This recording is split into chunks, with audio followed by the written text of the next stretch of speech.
नमस्कार दोस्तों। चलिए आज जो है आज के क्लास में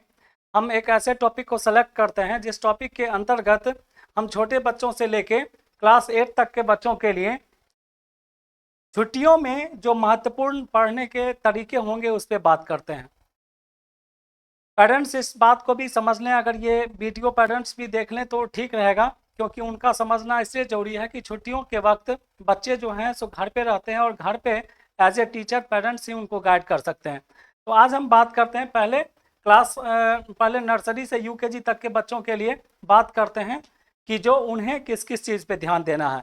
समय दर समय, क्लास दर क्लास, जब लाइव क्लास भी हम करेंगे तो उसमें जो है और टॉपिक बाय टॉपिक बात करेंगे, लेकिन आज जो है हम कॉमन टॉपिक पे बात करते हैं जो आपके समझने के लिए जरूरी है।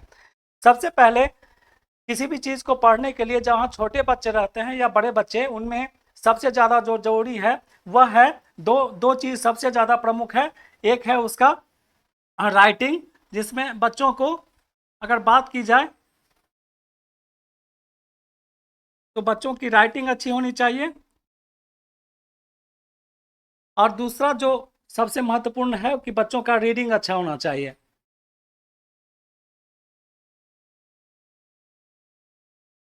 रीडिंग अच्छी होनी चाहिए और राइटिंग अच्छी होनी चाहिए। अगर बच्चे छोटी उम्र से ही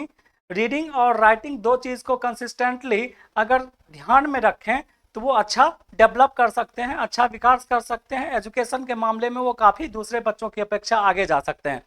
जब बच्चे छोटे रहते हैं तो पेरेंट्स और टीचर्स का काम है कि उन्हें राइटिंग स्किल पे ज़्यादा ध्यान दिलाया जाए। जब बच्चों को इंग्लिश की राइटिंग का प्रैक्टिस किया जाता है, जैसे क्लास नर्सरी से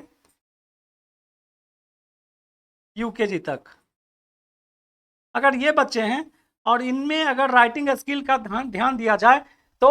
सबसे पहले अगर इंग्लिश वो लिखते हैं तो उन्हें बार बार उनके पेरेंट्स को सिखाना चाहिए कि इंग्लिश में प्रॉपरली तुम जब उसे लिखते हो तो उसमें जो उसका लाइनिंग है उस लाइनिंग का उपयोग ठीक से करो, ताकि लाइनिंग का उपयोग ठीक करने से तुम्हारे राइटिंग स्किल में काफ़ी सुधार होगा। अगर इंग्लिश में लिखते हो तो हम लोग पहले उसे कैपिटल कैपिटल ABCD का प्रैक्टिस करवाते हैं और उसके बाद स्मॉल ABCD का प्रैक्टिस करवाते हैं। जब कैपिटल ABCD लिखना है तो घर पर अभी अगर बच्चे हैं तो उन्हें इस बात को पेरेंट्स ध्यान दें कि वो बच्चा क्या प्रॉपरली ABCD कैपिटल में लिख पा रहा है कि नहीं लिख पा रहा है।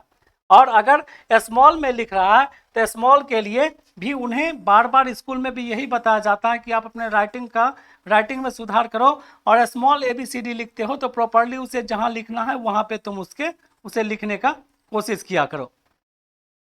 जब हिंदी लिखी जाती है तो छोटे बच्चों को सिखाया जाता है कि हिंदी के कॉपी में जब दो लाइन होता है तो आप शुरुआत के समय में जब हिंदी लिखने का कोशिश करते हैं तो शुरुआत के समय में छोटे बच्चों को हमेशा दोनों लाइन टच करके हिंदी लिखनी चाहिए ताकि उनका हैंड राइटिंग ठीक हो। बाद में जब उन्हें लिखने का प्रैक्टिस हो जाएगा तो वो इसे ऊपर या नीचे अपने हिसाब से छोटा या बड़ा करके लिखने का कोशिश कर सकते हैं और अपनी राइटिंग को सुधार सकते हैं। इन प्रकार जब बच्चे बड़े होंगे तो इसी तरह उनका राइटिंग अच्छा हो जाएगा और इसके साथ साथ धीरे धीरे वो कर्सिव राइटिंग का प्रैक्टिस करना शुरू कर देंगे और कर्सिव राइटिंग के प्रैक्टिस के साथ उनकी इंग्लिश राइटिंग अच्छी होगी और धीरे धीरे हिंदी की राइटिंग भी अच्छी हो जाएगी। छुट्टियों में पेरेंट्स को चाहिए कि बच्चों को इन सब राइटिंगों का प्रैक्टिस अच्छे से करवाया जाए ताकि उनका राइटिंग स्किल अच्छा हो सके। जहाँ तक छुट्टियों का सवाल है तो उसमें जब बच्चे पढ़ने के लिए बैठते हैं तो पढ़ने के दौरान पेरेंट्स को चाहिए कि बच्चे को बार बार इस बात के लिए प्रोत्साहित करें कि तुम जो लिखते हो, कभी लिखने का काम करते हो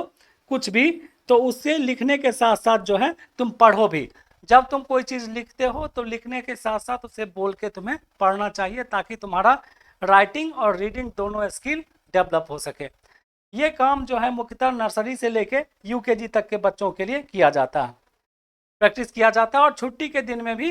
पेरेंट्स को चाहिए कि ज़्यादा से ज़्यादा इन चीज़ों पर ध्यान देके बच्चों का प्रैक्टिस करवावें। जहाँ 1+ या अपर क्लासेस का सवाल है तो उस क्लास में स्कूल के तरफ से जो होमवर्क मिलता है या जो भी वर्क दिया जाता है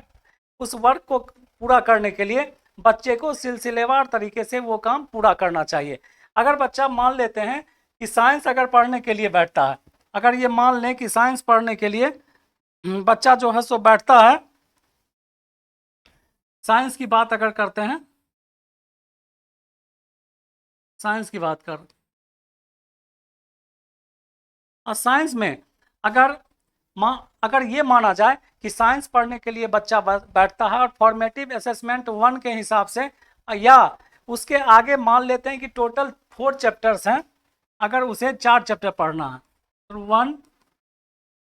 to 4 चैप्टर अगर उसे पढ़ना है,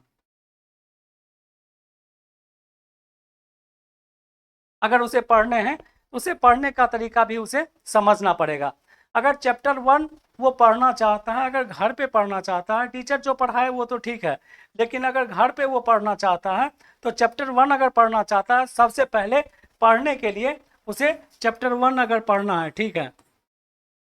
तो उसे स्पेलिंग,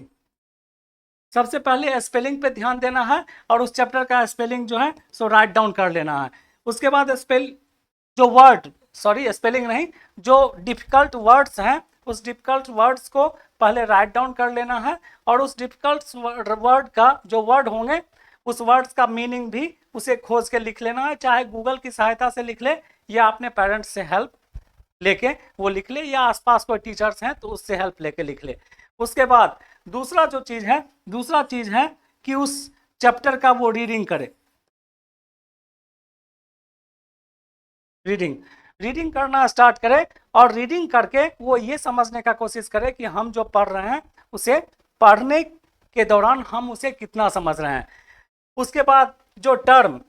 उस चैप्टर में, जो पढ़ने के दौरान जो टर्म उसमें आ रहा है उस टर्म को समझने का कोशिश करें, क्योंकि उस चैप्टर में जो टर्म दिया हुआ रहेगा उस टर्म के साथ उसके डिफिनीशन भी दिए रहते हैं, उस टर्म को पढ़ के उसके डिफिनीशन को भी समझने का कोशिश करना चाहिए। इस प्रकार ग्रेजुअली वो बच्चा जो है सो पूरे चैप्टर को पढ़ के उसके टर्मोलॉजी के साथ साथ डिफिनीशन के साथ साथ उसमें दिए हुए जितने भी चीज़ होंगे उसे समझ सकता है, और इस प्रकार पूरा चैप्टर पढ़ के खत्म कर सकता है। पढ़ने के बाद, पढ़ने के दौरान उस चैप्टर में अगर कोई डायग्राम आता है या अगर कोई और चीज़ दिया हुआ है तो उसे भी बच्चे को धीरे धीरे समझते रहना चाहिए। और सबसे पहले वर्ड मीनिंग कर लिया, उसके बाद बच्चा रीडिंग देना शुरू किया तो उसमें आने वाले टर्म और डिफिनीशन को पूरा किया, उसे राइट डाउन करते गया, और इस तरह पूरे चैप्टर को समझने के बाद अगर वो छुट्टी में है अभी तो समझने के बाद उसके क्वेश्चन आंसर पे आवे। क्वेश्चन आंसर में जो भी क्वेश्चन आंसर उसका दिया हुआ रहता है, चाहे एमसीक्यू टाइप का क्वेश्चन दिया रहेगा, जैसे पहला क्वेश्चन में एमसीक्यू जिसे मल्टीपल चॉइस क्वेश्चन बोलते हैं वो दिया रहेगा, दूसरा क्वेश्चन में फिल इन द ब्लैंक्स दिया हुआ रहता है, ठीक है, तीसरा क्वेश्चन में शॉर्ट क्वेश्चन दिया हुआ रहता है, ठीक है, चौथा क्वेश्चन में उसे मैच द फॉलोइंग क्वेश्चन दिया हुआ रहता है, मैच द फॉलोइंग, और पांचवा में लॉन्ग आंसर टाइप क्वेश्चन दिया रहता है। इस सभी को बनाने का प्रयास करना चाहिए, खुद से बच्चों को बनाने का प्रयास करना चाहिए। इसमें एमसीक्यू टाइप का fill in the blank, short answer, उसके बाद ये जो क्वेश्चन है मैच द फॉलोइंग वाला क्वेश्चन है, लॉन्ग आंसर टाइप जो क्वेश्चन है उसे बनाने का प्रयास करना चाहिए। अगर ना बने तो चैप्टर में जाके पीछे से देखना चाहिए, खुद से इसे करने का कोशिश करना चाहिए, ताकि अगर बार बार उसे करने का कोशिश करेगा तो उसकी समझ बढ़ेगी, उसे याददाश्त बढ़ेगी और अंडरस्टैंडिंग भी उससे बढ़ेगी। ये हुई सेल्फ स्टडी एंड पेरेंट्स का हेल्प लेके पढ़ने की बात। घर पे छुट्टियों के दिनों में जब स्कूल ओपन हो जाता है तो फिर टीचर तो उसे अपने हिसाब से पढ़ाते हैं,